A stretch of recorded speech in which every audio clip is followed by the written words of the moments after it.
ان الصلاۃ کانت علی المؤمنین کتابا موقوتا. آسان ترجمہ قرآن کنز العرفان. تو حسب معمول نماز قائم کرو، بے شک نماز مسلمانوں پر مقررہ وقت میں فرض ہے. کیا خوبصورت اشعار ہیں. ہر عبادت سے برتر عبادت نماز، ساری دولت سے بڑھ کر ہے دولت نماز.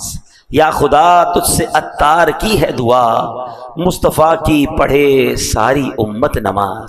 آمین. تو اے میرے پیارے اسلامی بھائیو، قرآن میں ہم نے سنا بے شک نماز مسلمانوں پر مقررہ وقت میں فرض ہے. اس کی تفسیر میں کیا خوبصورت لکھا. تفسیر قرآن صراط الجنان میں ہے کہ نماز کے اوقات مقرر ہیں، فکسڈ ہیں، لہٰذا لازم ہے کہ ان اوقات کی رعایت کی جائے. یعنی نماز ٹائمنگ کے اندر فرض ہے، اپنی مرضی سے نہیں پڑھنی کہ چلو صبح ساری پڑھ لی، شام بعد میں ساری پڑھ لی. نماز کے ٹائمنگ قرآن فرما رہا ہے فرض ہیں. اچھا، بعض لوگوں نے یہ بھی سوال پوچھا کیا قرآن کریم میں 5 نمازوں کے وقت کا ذکر بھی موجود ہے؟ یہی سوال ایک مرتبہ سلطان المفسرین حضرت عبداللہ ابن عباس رضی اللہ تعالیٰ عنہما سے پوچھا گیا. کسی نے عرض کی کیا قرآن کریم میں 5 نمازوں کے وقت بیان کیے گئے ہیں؟ فرمایا ہاں، قرآن کریم کی 2 آیات میں 5 کی 5 نمازوں کے وقت جمع کر دیے گئے ہیں. پھر آپ نے پارہ 21 سورہ روم کی آیت نمبر 17 اور 18 کی تلاوت کی. اب ذرا غور سے سنیے کہ قرآن میں 5 نمازوں کا ٹائمنگ کیسے بیان ہوا. اللہ قرآن میں فرماتا ہے فسبحان اللہ حین تمسون وحین تصبحون وَلَهُ الْحَمْدُ فِي السَّمَاوَاتِ وَالْأَرْضِ وَعَشِيًّا وَحِينَ تُظْهِرُونَ. آسان ترجمہ قرآن کنز العرفان. تو اللہ کی پاکی بیان کرو جب شام کرو اور جب صبح کرو، اور اسی کے لیے تعریف ہے آسمانوں اور زمین میں، اور اس وقت جب دن کا کچھ حصہ باقی ہو اور جب تم دوپہر کرو. پھر حضرت عبداللہ ابن عباس رضی اللہ تعالیٰ عنہ نے فرمایا اس آیت میں تسبیح سے مراد نماز ہے، شام کی تسبیح سے مراد مغرب اور عشاء ہے، صبح کی تسبیح سے مراد نماز فجر ہے، جب دن کا کچھ حصہ باقی ہو اس وقت کی تسبیح سے مراد نماز عصر ہے، دوپہر کی تسبیح سے مراد ظہر کی نماز ہے. تو سبحان اللہ، قرآن پاک میں 5 نمازوں کے جو اوقات ہیں وہ بھی بیان کیے گئے. اچھا، اب وقت کے اندر نماز پڑھنا لازم. ایک بھی نماز کا گزار دینا یعنی قضا کر دینا بہت سخت گناہ ہے. بندے کو کیسی مجبوری ہو، جب تک شریعت اجازت نہ دے نماز کو اس کے وقت سے ہٹانا.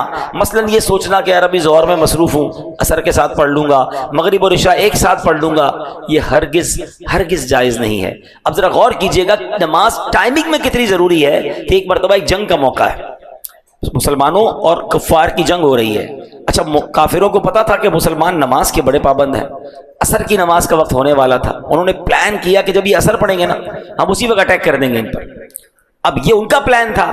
اللہ کریم نے حضرت جبریل علیہ السلام کو بھیجا، اور سبحان اللہ، اللہ نے کیا خوبصورت طریقہ ارشاد فرمایا. قرآن میں 5ویں سپارے کی آیتیں نازل ہوئیں، اس میں اللہ پاک نے نماز خوف کا طریقہ ارشاد فرمایا، تاکہ جب ایسا معاملہ آ جائے کہ تم 2 گروہ میں بٹ جاؤ اور ایک گروہ جماعت میں شامل ہو، امام کے ساتھ 1 رکعت پڑھے، پھر جو دوسرا گروپ ہے دشمن کے مقابلے میں رہے، پھر پہلا گروہ دشمن کے مقابلے میں آ جائے، دوسرا امام کے ساتھ جماعت میں شامل ہو. یہ ایک پورا طریقہ ہے جو قرآن پاک میں تفصیل کے ساتھ بیان کیا گیا. اب یہاں اندازہ لگائیں کہ نماز کو وقت کے اندر پڑھنا کتنا ضروری ہے.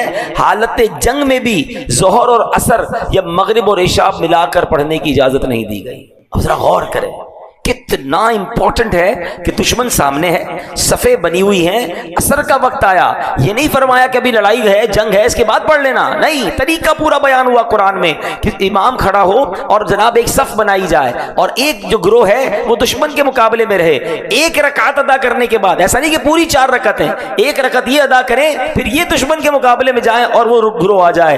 ٹائمنگ کے ساتھ دشمن کے مقابلے میں بھی نماز بھی پڑھنے کا حکم قرآن نے دیا. اور آج جماعت نماز پڑھنے کا حکم دیا، اب ہمارا حال کیا ہے؟ یار آج سر میں درد ہے، ذرا کل پڑھ لیں گے، آج گھر میں مصروفیت زیادہ ہے، کل پڑھ لیں گے، آج بڑی امپورٹنٹ میٹنگ آفس میں چل رہی ہے، بڑا اہم کسٹمر آیا ہوا ہے، ابراڈ سے آیا ہوا ہے اور بڑا جناب آرڈر فائنل ہونا ہے، یار شام کو پڑھ لیں گے، نہیں جناب آج ذرا بارش ہو رہی ہے، موسم ٹھیک نہیں ہے، کل پڑھ لیں گے۔ یعنی ہو یہ گیا ہے کہ ہمیں ہر مصروفیت میں جو سب سے پہلی چیز ہم ڈراپ کرتے ہیں وہ ہم نماز کو ڈراپ کرتے ہیں، حالانکہ کسی بھی حالت میں، کسی بھی سچویشن میں، یعنی اس سے بڑی کیا سچویشن ہوگی کہ دشمن سامنے کھڑا ہے، مگر صحابہ کرام کو اس وقت بھی نماز پڑھنے کا ٹائم کے اندر حکم دیا گیا۔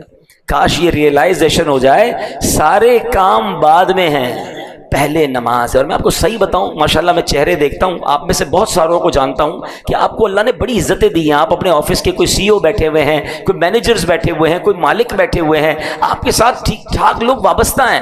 اگر آپ ایز اے سی او، آپ as a head of the department, آپ ایز اے مینیجر، آپ as a leader of the team, وقت ہونے پر اپنے آفس میں، اپنی فیکٹری میں میٹنگ سے کھڑے ہو کر آپ نماز پڑھیں گے نا، آپ یقین کریں آپ انسپریشن بنیں گے، آپ کو دیکھ کر لوگ نماز پڑھیں گے، یار اتنا بیزی آدمی نماز پڑھ رہا ہے۔ آپ اپنے گاہک کو بتائیں کہ بس میں نماز پڑھ کے آیا، بلکہ اس کو بھی کہتے نماز پڑھتے ہیں۔ یہ بعض اوقات ایک جملہ، ایک انداز، یہ دعوت بن جاتی ہے۔ ماشاءاللہ کئی ہم نے دیکھا آفیسز کے بعد لکھ دیتے نماز کا ٹائم، میں اس وقت کام بند ہے، 5-10-15 منٹ کا بریک لیں، اپنے امپلائیز کو پڑھائیں۔ میں آپ کو مزے کی بات بتاؤں، دعوت اسلامی میں آلموسٹ پاکستان میں 42,000 امپلائیز ہیں، 42,000 امپلائیز والی کمپنی، شاید یہاں پر کوئی بھی نہیں بیٹھا ہوگا اتنی بڑی کمپنی کا اونر، ٹھیک ہے، لیکن ہمارا رول یہ ہے کہ جو بھی مصروفیت ہے، نماز کا ٹائم ہوگا وہ کام بند ہو جائے گا، سارے لوگ نماز پڑھیں گے، بلکہ یہ رول ہے کہ جو بے نمازی ہے وہ ہمارا امپلائی نہیں بن سکتا۔ یعنی ہمارا رول یہ ہے کہ جناب جو اللہ کا نافرمان ہے وہ ہماری کمپنی کا فرما بردار کیسے بن سکتا ہے؟ آپ رول بنائیں نا کہ بھائی میرے آفس میں نمازی بندہ ہی جاب پہ رہے گا، اس سے کیا فائدہ ہوگا؟ 100 آدمی، 200 بندے، 500 بندے، جتنے سب نمازی بن جائیں گے، سب کا ثواب آپ کو ملے گا، عادت ہو جائے گی نماز کی، اور آپ بھی نماز پڑھیں۔ یعنی آپ جو جس پوزیشن پر ہے، اگر اس پوزیشن پہ نماز کے وقت پر آپ کھڑے ہو کے نماز پڑھنے چلے جائیں، یا نماز کا اہتمام کریں اپنے آفس میں، فیکٹری میں، گھر میں، بچوں کو بھی یہ ٹریننگ ہو کہ نماز چھوڑنے کا تصور ہی نہیں ہو، یعنی سب کو پتہ ہے نماز کا ٹائم ہوگا، کوئی اور کام نہیں انشاءاللہ۔ اور میں آپ کو صحیح بتاؤں، آپ نمازی بنیں، ہمارے بچے نمازی بنیں گے۔ ہم تو ڈیلیبریٹلی اپنے بچوں کو ایک تربیت دے رہے ہیں، انفارچونیٹلی بتا نہیں رہے، مگر ایک ٹریننگ کیا دے رہے ہیں کہ ہر جمعے کو ابو نماز کے لیے جاتے ہیں، تو اب بچہ بھی جمعے کو ہی آئے گا، میرے آپ کے مرنے کے بعد بھی جمعہ ہی پڑے گا، کیونکہ اس نے دیکھا ابو تو ہر جمعے کو ہی مسجد جاتے ہیں، اس کے بعد تو پھر رمضان میں جاتے ہیں۔ یہ پوری ٹریننگ ہم ڈیلیبریٹلی دے رہے ہیں اپنے بچوں کو، اور ہمارے مرنے کے بعد بھی جمعہ ہی پڑھیں گے۔ تو آج ہم نے سنا کہ ایٹ اینی کاسٹ نماز قضا نہیں ہوگی۔ مفتی امجد علی اعظمی صاحب جنہوں نے بڑی کمال کی فقہ کی کتاب لکھی بحر شریعت، آپ نے اس میں ایک مسئلہ لکھا کہ اگر بندہ کشتی میں جا رہا ہے، کشتی اللہ نہ کرے طوفان کی نظر ہو گئی، ٹوٹ گئی، ایک بندے نے تختہ پکڑ لیا، تختے پہ بڑی مشکل سے بیٹھ گیا، اب اگر اس تختے پر بھی نماز کا وقت آئے گا تو اس حالت میں بھی اس پر نماز پڑھنا فرض ہوگی، اس سچویشن میں بھی نماز معاف نہیں ہے۔ لیکن ہم ہر چھوٹی سی سچویشن پہ، چھوٹی سی مصروفیت پہ چھوٹا سا ایکسکیوز لے کر سب سے پہلے نماز کو چھوڑ دیتے ہیں۔ اب نیت کر لیں ہم ایسا نہیں کریں گے انشاءاللہ۔ صاحب بحر شریعت کی بات ہو رہی تھی مفتی امجد علی اعظمی صاحب کی، تو آپ کی زندگی کا ایک واقعہ آپ کو سناتا ہوں۔ ایک بار آپ بیمار ہو گئے تھے، بیماری کی وجہ سے آپ بے ہوش ہو گئے اور طویل بے ہوش رہے، دوپہر کو بے ہوش ہوئے، ظہر کی نماز کا وقت چلا گیا، عصر میں آپ بیدار ہوئے، جیسے ہی ہوش آیا پہلا سوال یہ کیا کہ ظہر کا وقت باقی ہے؟ تو کسی نے بتایا حضور ظہر کا تو وقت چلا گیا ہے۔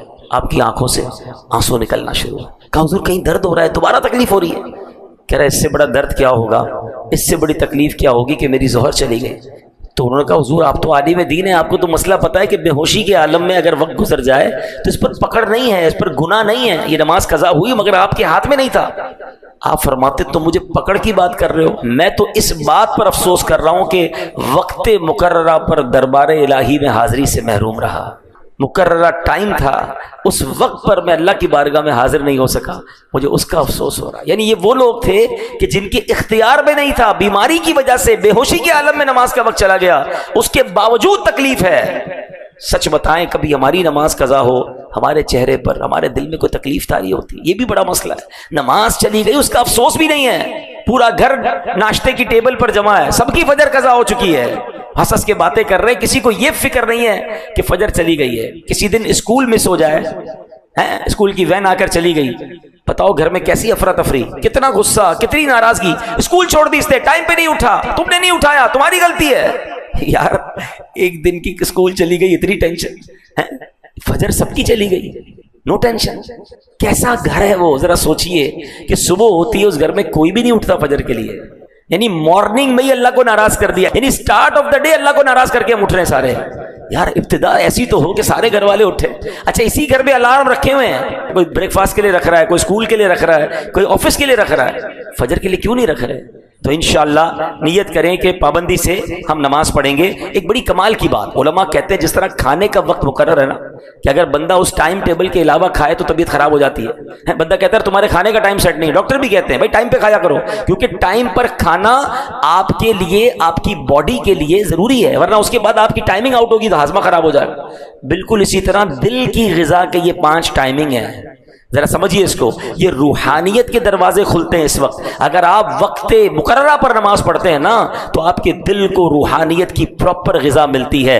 ٹائم سے ہٹا کر دل کی غذا کھائیں گے تو وہ معرفت کے دروازے نہیں کھولیں گے. اچھا یہ تو ان کے لیے ہیں کہ جو نمازیں ٹائم گزار کر پڑھتے ہیں، جو پڑھتے ہی نہیں ہیں، قضائی کر دیتے ہیں، ان کے بارے میں کیا ہوگا؟ تو اے میرے پیارے اسلامی بھائیوں، کاش ہمیں یہ بات سمجھ آ جائے. اب جناب جو نماز کا ٹائم گزار کر نماز پڑھتے ہیں، قرآن اس کے بارے میں کیا فرماتا ہے؟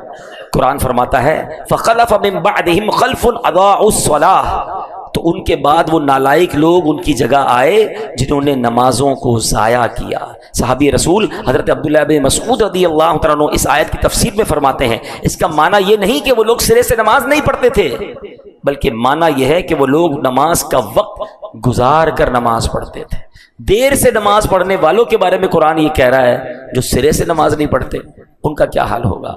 نبی پاک علیہ الصلوۃ والسلام فرماتے ہیں جس نے جان بوجھ کر نماز چھوڑی اس سے اللہ پاک اور اس کے رسول کا ذمہ بری ہو گیا.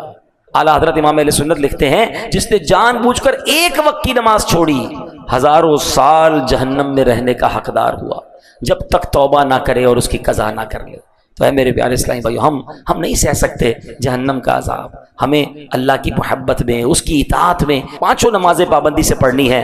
منقول ہے بروز قیامت نمازوں میں سستی کرنے والا اس حال میں آئے گا کہ اس کے چہرے پر 3 لائنیں، 3 سطریں لکھی ہوئی ہوں گی، اے اللہ کا حق برباد کرنے والے، اے اللہ کے غضب کے ساتھ مخصوص، جس طرح دنیا میں تو نے اللہ پاک کا حق ضائع کیا اسی طرح آج تو بھی اللہ پاک کی رحمت سے مایوس ہو جا.